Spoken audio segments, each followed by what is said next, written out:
go now to Melissa Bell, France 24's correspondent, who's covering this referendum for us from Niamey in Niger. Melissa, have there been any figures yet? Any idea of which way the vote's gone?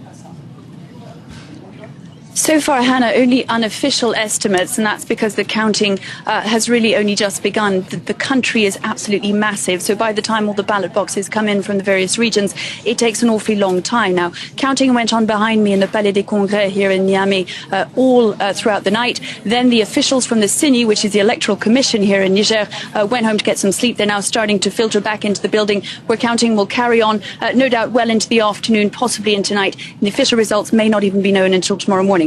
But I did speak to a very high-ranking official from within the Electoral Commission very early this morning as he left to go and get some sleep. And he told me that perhaps what's of most interest to us, which is the turnout, no doubt there was never any question that those who did vote would vote because of the boycott you mentioned.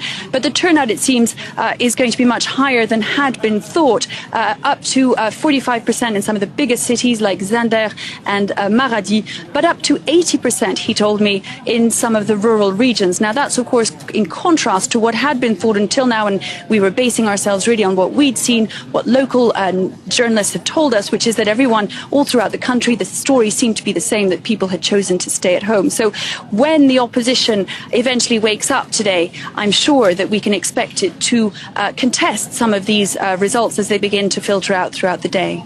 Now, Melissa, just briefly for us, indeed, you mentioned there we are getting conflicting reports about the sheer number of people who turned out. So are there any independent or any impartial observers there to validate what indeed the results will be?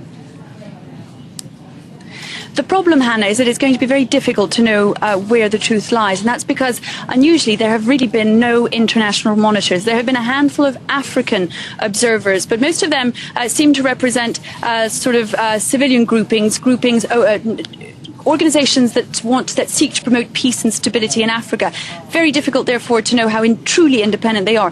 But what's certain is that all the big international organizations have chosen to stay away, so that what we're going to have is official figures on one side that will tell one story, an opposition that's already begun telling another. Last night, the main opposition, which is the PNDS, its leader, Mahamadou Issoufou, who twice stood against President Tandja in the last two democratic elections. Well, that party's official spokesman has been saying that the abstention rates were huge. People really chose to stay at home. So throughout the day, as the results filter out, we're going to hear two very different stories. And it's going to be very difficult to know exactly where the truth lies, Hannah.